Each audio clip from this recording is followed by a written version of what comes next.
No, that one is, oh my gosh. No, it is. It's like burning my lips. My lips are Same dry. here. So it's burning out my lips. Alright, let's move on to the next question. I want to wrap this up now.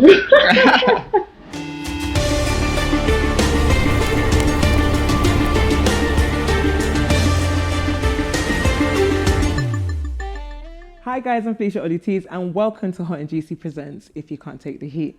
Today I'm joined by two special guests. They've acted and directed from comedy to action, infusing both film and music, and recently made history with Grime's first film to debut and premiere on the legendary Channel U. Guys, give it up for Femi Oyeniran and Nicky Slimting Walker. Thank you for having us. Thank you for having us. Guys, welcome. Thank you. Are you lot ready to take the heat? Yeah, I think I'm ready. I think I'm ready. You think you're ready? Yeah. You guys are ready. This is light work. I'm ready still. All right. The prawns look chunky though. They look big. You know, like the prawns you get in Lagos. I've never seen the prawns that are in Lagos. Huge, massive. I will next time I'm in Lagos. They I look will like take. lobsters. Seriously. Yeah, they're huge. Well, these are Hot and Juicy's jumbo prawns. Come on. So let's start with prawn number one with the first sauce. Yeah. Okay. All right. Let's do this.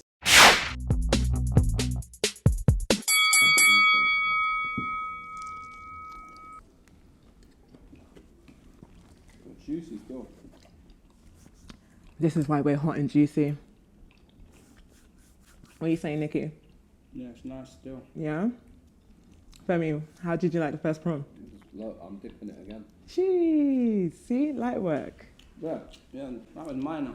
So guys, against all odds. Firstly,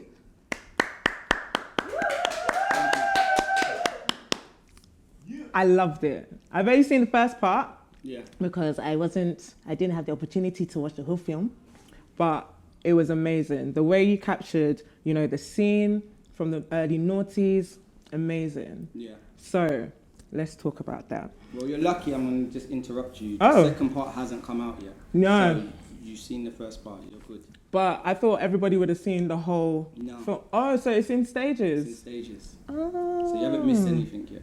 Oh, okay. Say no more. All right then. So tell us why you premiered the film on Channel U.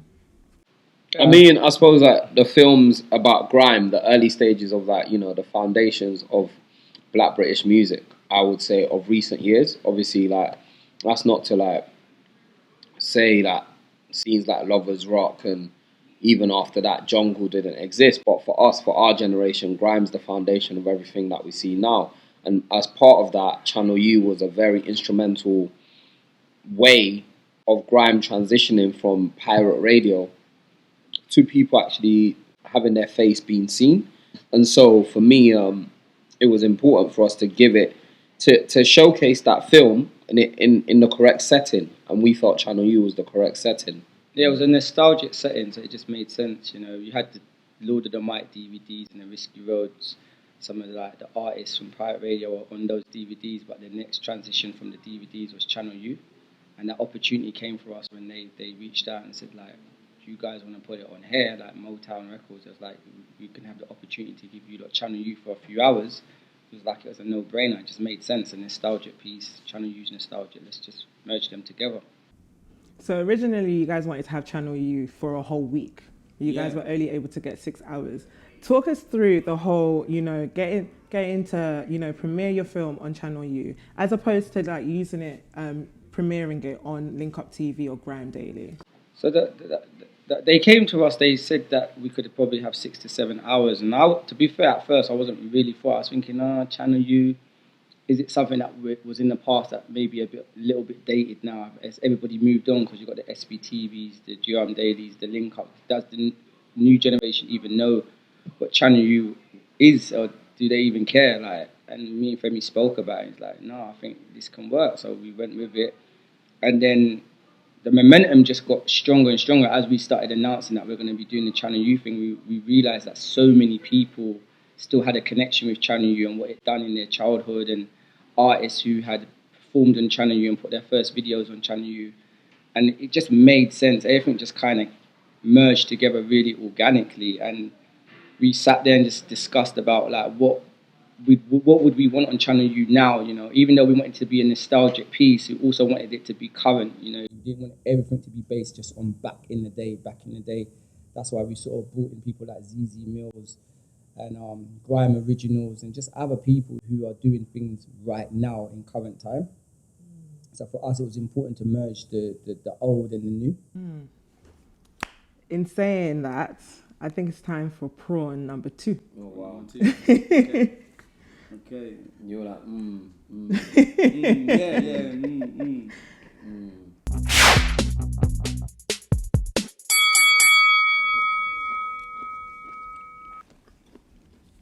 Prawn number 2, sauce number 2, what you guys saying? That's number 2.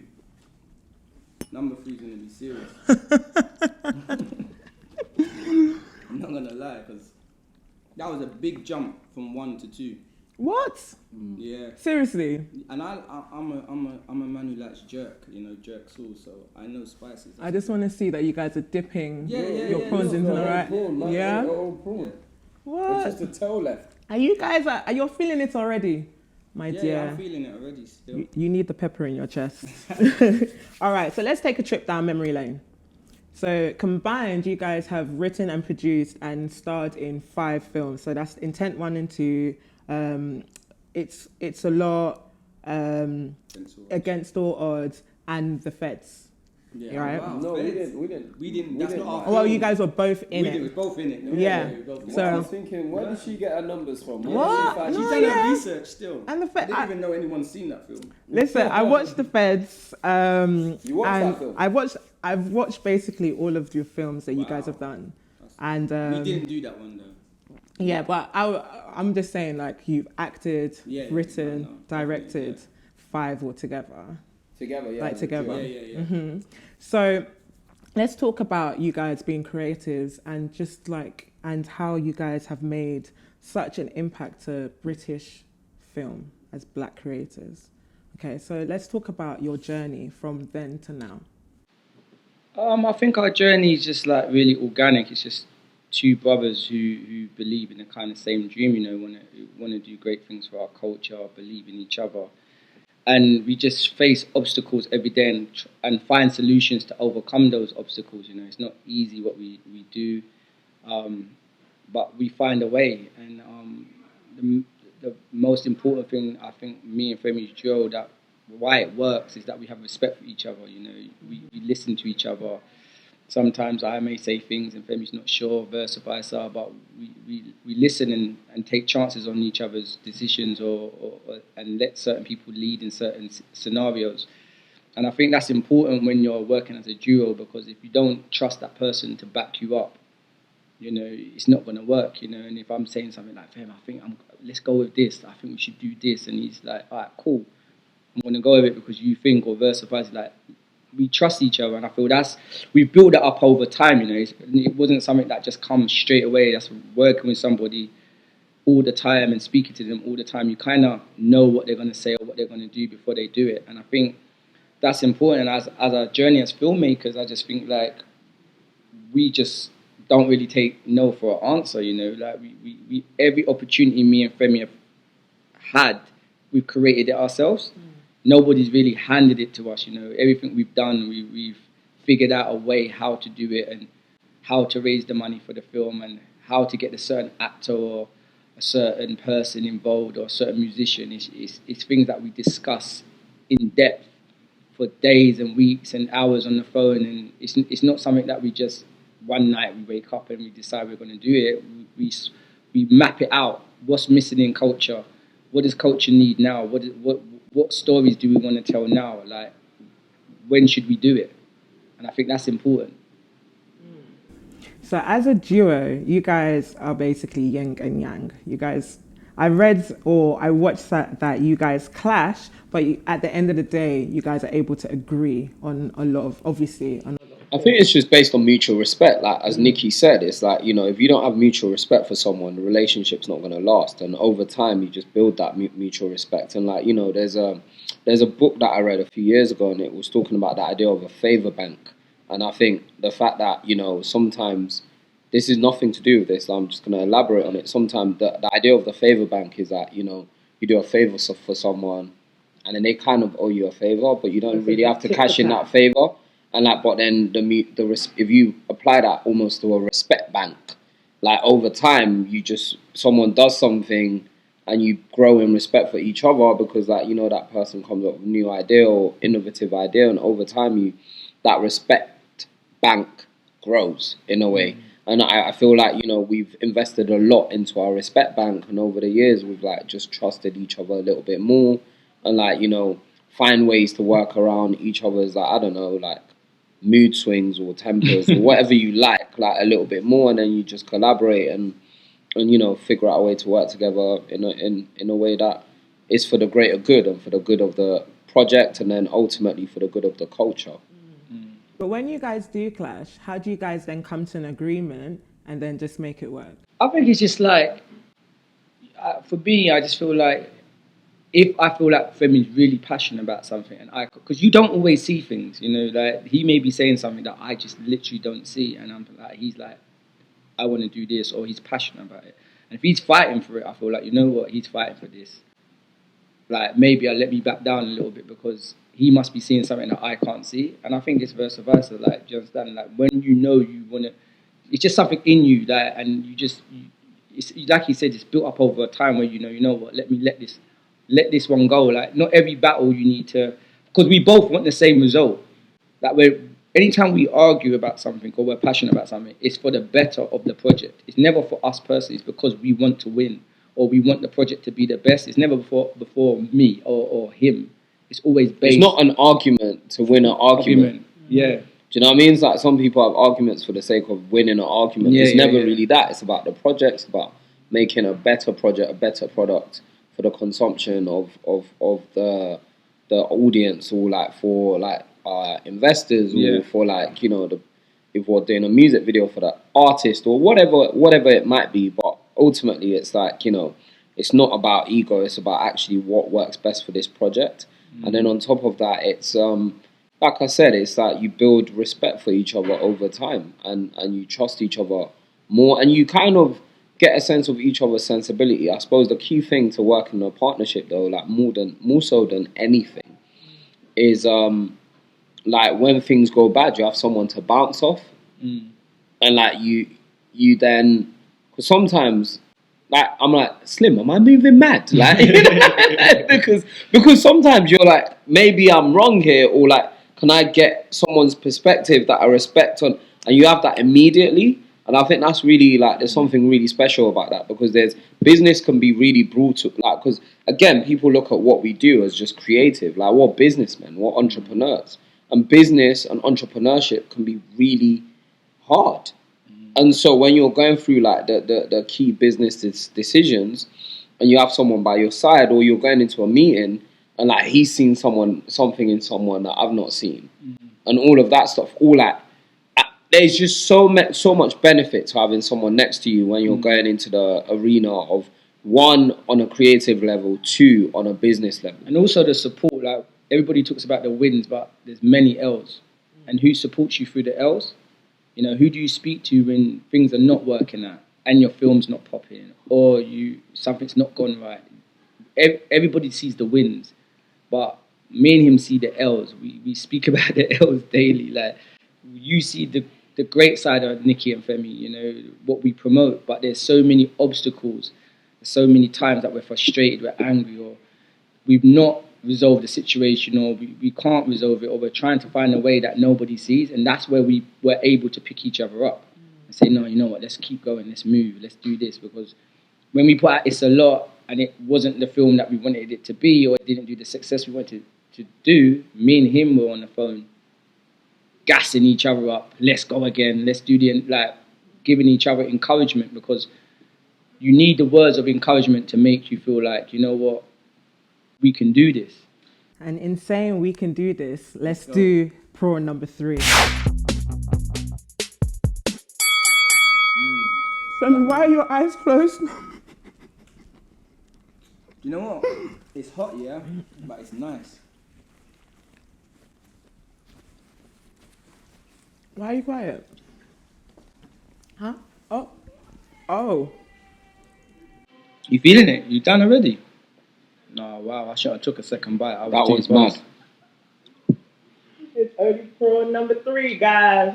And they are feeling it. No, I was fast with this. That one's mad. I got gassed. No, I can feel it. That's why I close my eyes to take in all the All the flavours. yeah. You know when you watch them white people on them programs that they're talking about, I can get hints of Do you know what? My mouth's on fire still, not gonna lie. that one's mad. We're only on prawn number 3. When we get to prawn number 4... But do you have to rate us though? What really dipping it in, and also what really taking bites? Really? Yeah. I can't say that for you, Nicky. I've done, yeah. I feel like you should be feeling the I'm heat in your feeling my body. tongue is. My throat is Yeah. even getting some now. I just need white rice after this. White rice. By itself, just rice. Maybe rice and butter. Nothing, just rice. Right. All right. So, Against All Odds. Let's go back to Against All Odds because that film, And sorry, you mentioned something about It's a Lot. I really enjoyed It's a Lot. A lot of people. Do you know what's weird about that film? If it came out now, it would bang. Yeah, and also obviously we would make it better because we're better filmmakers now. Yeah. But if it came out now, it's more culture's in a place where that type of film would be appreciated a lot more now because we're in a culture of black excellence that predates black excellence as a hashtag. Okay. I agree with that. So with Against All Odds, it really resonated the inception of grime. You guys really started from the beginning, from being in Jammer's basement and portraying everything. Yeah. Why do you think the story of grime and grime music itself bears a significant importance in the culture right now? I just think grime it was an important era because it birthed so many stars. You had Dizzy Rascal, you had Wiley, you had Skepta, you had Jamie, Lethal B. There's so many great artists who's come out of that genre, who's gone on to do great things and be entrepreneurs and set up labels and toured and just broken so many boundaries that we haven't seen being broken before. And then moving on to the later generation, the Stormzy, the AJ Tracys, Stormzy doing Glastonbury, AJ Tracy doing amazing numbers. I feel like that's all came out of grime, and I feel that it's important for the stories of grime. And there's going to be many stories. This is just one, I'm not saying this is going to be the only grime story. So many people have got stories to tell about their journeys and their involvement in grime. We just felt that it was good to tell a story about the early days because this story is before it even had the name grime. It was just about a young MC who was trying to be the best MC he could be and was going college and navigating through life. And grime was just the backdrop. It was the surrounding that he lived in. He was from East London and he got into pirate radio, and and he wanted to become an artist. And I think that story resonates with so many artists of today and of artists of that era. And I think that anyone who was brought up in the early 2000s through that generation will understand what grime meant to them. They remember hearing their first Dizzy Rascal album or hearing their first Wiley song or going to their first Eskimo dance. Do you remember your first?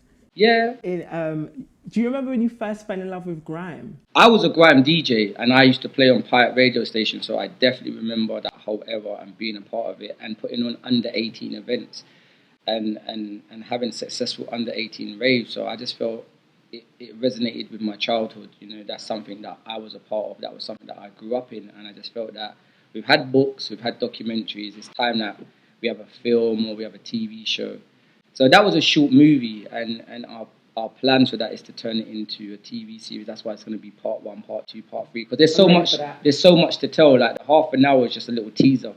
I've seen a lot of people say, "Oh no, it wasn't long enough. We needed more." It was just a teaser to see what the reaction would be like and tease the people. How about you, Femi? When did you first fall in love with grime? I mean, I was a pirate radio fan, so I used to listen to grime on from early. I used to try be an MC from school in school as well, at the time, and you know, I had a little crew with my brethren, and like we'll make music and all of that stuff, do pirate radio sets. So I suppose like I fell in love with grime before grime was called grime. Like, you know, listening to people like Nicky on pirate radio, listening to like Rough Squad, Roll Deep, Nasty Crew, like the Monday night on Deja Vu. Like, you know, that was it. Like, do you get what I'm saying? That was like definitely you had to tune in for that. And then catching other like little crews that we liked. I remember there was an MC called Ears. He was on Mystic, like the world, like, and Adam Deacon actually was in a crew as well. They had a show on Mystic, and it was like there was a whole ecosystem. There was obviously Deja was the premium station, like in this area. Then you had like Heat FM in North London. You had like Mystic, which is in Hackney, I think. Rinse FM, and like so I was like there taping all of these different guys, like around like I'd say what. I was maybe like 13, 14, like when like the sounds of grime started like bubbling. Do you know what I mean? And then from there, it was just I remember like hearing Dizzy Rascal and just thinking like, is he real? How can he spit like that? And even like the way Wiley would sit on a like the flow Wiley had was so novel for the way people used to MC here. I remember like, you know, when he done that lyric on the Pay As You Go tune, Champagne Dance. Like everyone still kind of had the old school garage flow. Like he just came on a like next flow. He was just like, oh, it's the paper boy. I'm in effect direct from the E3. It was like, what? Who's like, what's like, who does that? Like, you know, how's he spitting bars like that? So like actually the way the words, like people are able to play with the words and do it like with such precision and all of that stuff. I was impressed by that. I was impressed by like that skippy flow. Like, do you know what I mean? That's like, and even like the way Kano would spit. But then you went to different people for different things. Like I remember like Monkey, there was an MC called Monkstar, like, and he had a different flow. And then when Trim came out, he had like I can talk for days about like, you know, just the different styles that they like. But asking for like a specific time, I would say definitely I was a teenager, and it was like definitely on pirate radio, going to school on Monday, sharing tapes with my brethrens, like and like going to like little. There was a under 18s thing called Bigger Fish. Yeah. That was big as well. That was like the big one in my ends that like everyone would go to. So there was Bigger Fish, and that was at Rocket on Holloway Road mostly. And so like I can go in like this is not. It's not like, oh, we're making a grime film because like man heard about it.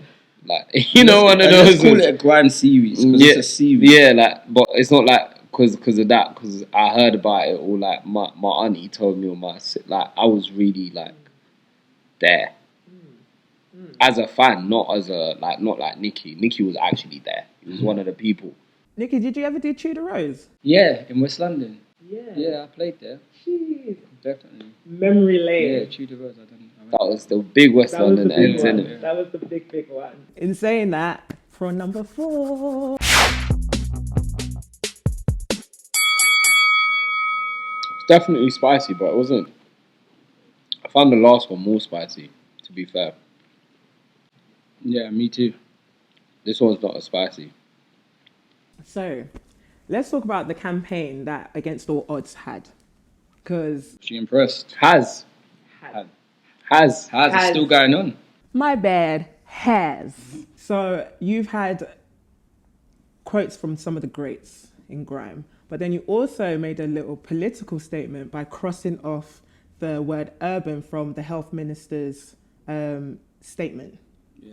Okay, so why did you go down that route, right, by adding politics and grime? I feel like some politicians try to like co-opt black culture when it's convenient for them. And I feel like that's what Matt Hancock was doing in that statement. And so that was it, really. It's like, you're lying. Because it was like, oh, I'm a big fan of grime and UK urban music or something like that. And then we crossed it out and said, really? Because it's not true. You're just pretending. You've done nothing for black people. So why you... Like, do you know what I mean? Just be authentic. I think the grime thing is authenticity. If you don't want to do nothing for black people, don't pretend like you are. If you're doing nothing for black culture or black music exists despite you, not because of you, and not because you're a fan. Do you get what I'm saying? I'm feeling that pepper, sorry. It's kicking in. Yeah, it's kicking in. Yeah, So you like, had a little afterkick. I just feel like Black British music, Black British people are sometimes used for their coolness by politicians and like mainstream media just for convenience, rather than like, you're not there, you're not in the trenches with us, so don't try it. Like the grime thing's about keeping it real. It's like the ultimate keeping it real. Be yourself. You've got MCs like D Double. That's like one of the most authentic delivery styles you've ever heard over like an instrumental. Do you get what I'm saying? But that's because he's been himself. And like, you know, I talk about people like Trim and JME, and those guys were like, their style's unique. Even like down to Gets, unique. And they don't change who they are. Yeah, they don't change who they are. Jamie, take him or leave him, you know, he's not compromising to anyone. He's just been the same ever since I've heard of Jamie, you know. He's not tried to jump on any waves. He's just like, I'm Jamie, this is how I spit, this is what I do. You either like me or you don't, you know, and that's hard in the industry where there's so many fake people. So when you in a world, you know, so they're very organic and they're very like what they say they do, and I feel like it's important to just be yourself.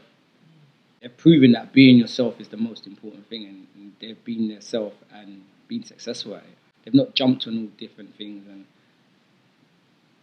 different waves and stuff like that. They can if they want, but they've always represented something and stuck to it. In saying that, let's go on to prawn number 5.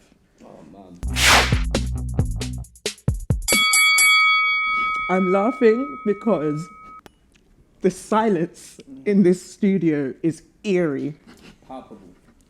I'm just going to dip my prawn into the fifth sauce. Serious. This one's serious. Big and serious. Big and serious. This one is serious. A few moments later. No, that one is, oh my gosh.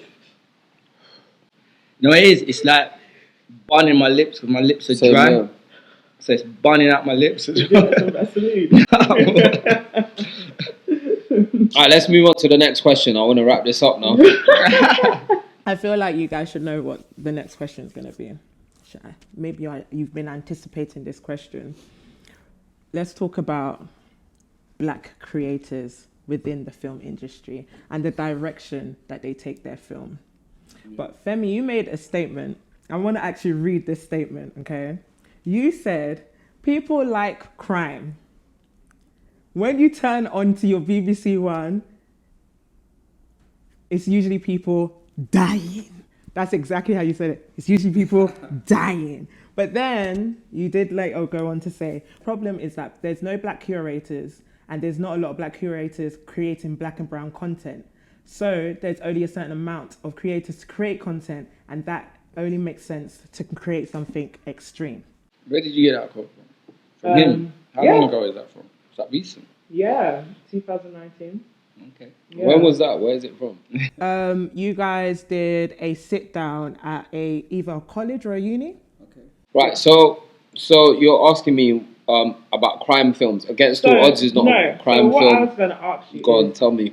Let's talk about the challenges that black creators face when it comes to creating content. Well, the first thing is money. Is creating any content. You need funding and you need money. And to make films of a certain level is very expensive. Yes, there's so much technology, but you need a massive crew, you know, and they need wages and everyone needs to get paid. Where does this money come from? And who do you go for funding? So if you're a creative or you're a director or you're a writer or you're a producer and you want to make a film, where do you go to find that money to make a film? You know, the films that you see in Hollywood blockbusters, they're millions. They're 50 mil, 100 mil. The list goes on. So where there's somebody who's got an idea, for example, if I want to make a fantasy film and I want to make a film like Star Wars, where do I go to get that budget? Who invested in me to make that film? It's for a black person that's really, it comes like it's impossible. I'm not saying it is impossible, but where do we go? Because when I started making films, we didn't have a clue who to go to. Where do you borrow that money from? Who do you speak to? Who teaches you how to become a filmmaker? we taught ourselves. And so sometimes when you talk about the styles of films that are coming out, they come out because of the lack of resources and the lack of funding. So it may be easier for me to make a street movie on my block, in my area, with my friends and my local actors, and I don't need the resources of special effects and big stunt crew and shutting down roads and permission, So you're limited to how creative you can be by your resources. Don't get me wrong, there's loads of people doing amazing jobs. It doesn't mean that other stories don't need to be told. Love stories, love stories, horrors, whatever genre you're into, whatever you're into, that's why films have genres. Certain people only like gangster films, they go and watch gangster films. Certain people only like horrors, they go and watch horrors. There's genres of films. I just feel like when black filmmakers like myself and Femi make one type of film, everybody gets on our back. Oh, why are they making these kind of films? Why are they making these kind of films? Like you said, our first film, It's a Lot, is nothing like the Intent. Intent 1 and 2 is nothing like Against All Odds. Femi's made other projects that are nothing like any of those films. So there's a catalogue of films, and each film is different. So you need to judge us by the body of work, what we are doing, and not pigeonhole us into one thing. Because a lot of people would say, when we made The Intent, some people were like, why are you making films like that? And then afterwards, they're like, I love The Intent. When you're making the next Intent? But these were the same people, when we made The Intent, were saying, don't make The Intent. But then The Intent comes out, it be successful. Then people are like, when's The Intent free? When's The Intent free? But we've made Against All Odds. If I got £1 for every time I get asked where's The Intent free, I'll have the budget to make The Intent free. People, start giving Femi your £1.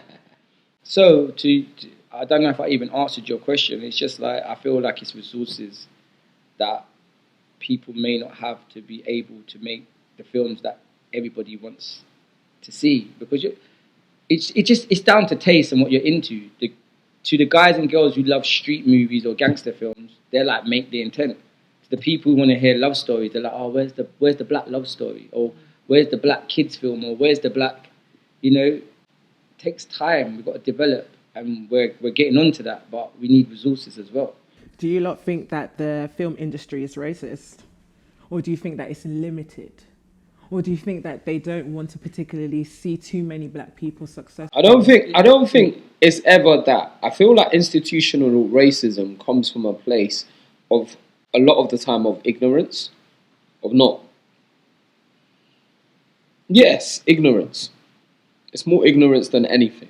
Like, do you know what I mean? I don't believe, I feel like black people always have this thing where, like, if there's a secret meeting of white people and they decide, like, we're not going to let black people do this. I don't really think that happens. I don't feel like that happens in life. Well, maybe it does, and I'm being ignorant and silly and thinking, of course it doesn't happen. Because what I feel does happen, though, when I do speak to, like, white people in the industry, it's like they don't know. It doesn't cross their mind. Like, you wake up here and you look at the world through the prism of black culture or black British culture or Nigerian culture or wherever you're from, right? You look at the world like that. Imagine white people do the same. So in their heads, in their perfect universe, they're not even necessarily thinking, I wonder what it would be like to collaborate with a black guy on a film. Because in that head, their version of their world is they only think about their perspective and their tribe and their people. And I suppose the challenge to all of us is to look beyond ourselves.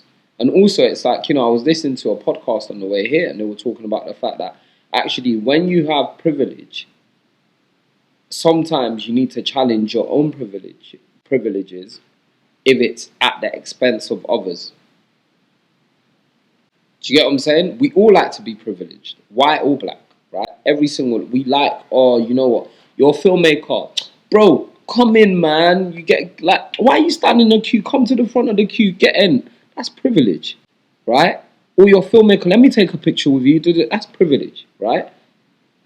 And even us being here is a privilege, like, do you know what I mean? Because you're not interviewing us because we're just two random black guys walking down the street. You've got us here because of what we've achieved in our career. However, if that's at the expense of someone else, that's when you need to check it, and that's where you need to check yourself.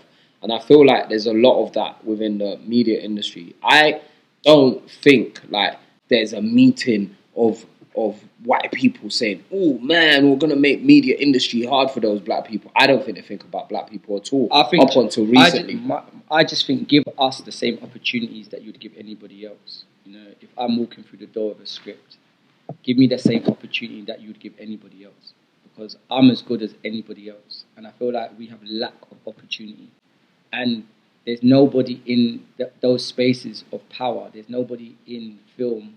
Well, there is in America much more than here, but there's nobody who understands my stories. So if you're giving a script to somebody who's not from your world or not from your background, they don't understand it. So why are they now going to invest into it? You know, so we need more people in power and in position and have opportunities where at the BFI they need to have more black people working at the BFI, at the cinemas or at Cinema Booker or the BBC or wherever. They need people who understand the culture. So when filmmakers like myself and other filmmakers and writers and producers come in the building, they understand it. Because a lot of times it's just people not understanding what's happening. Okay, guys. So let's do the last one. Last one.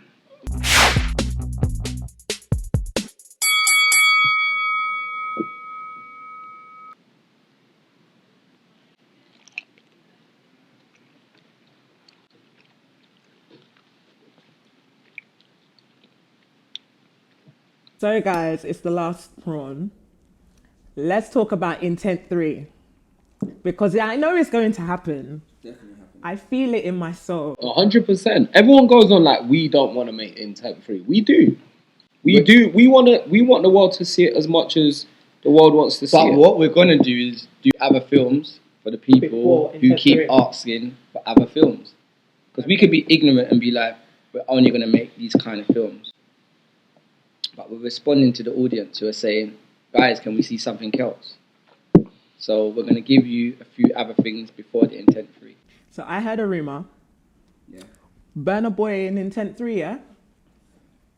We're working on it. All right. So also, what is next for you guys? So you recently just dropped Dawn. Well, a little It's out. preview. Oh, is it out now? Yeah, it came out yesterday. Oh gosh, Dawn is out, guys. Yeah.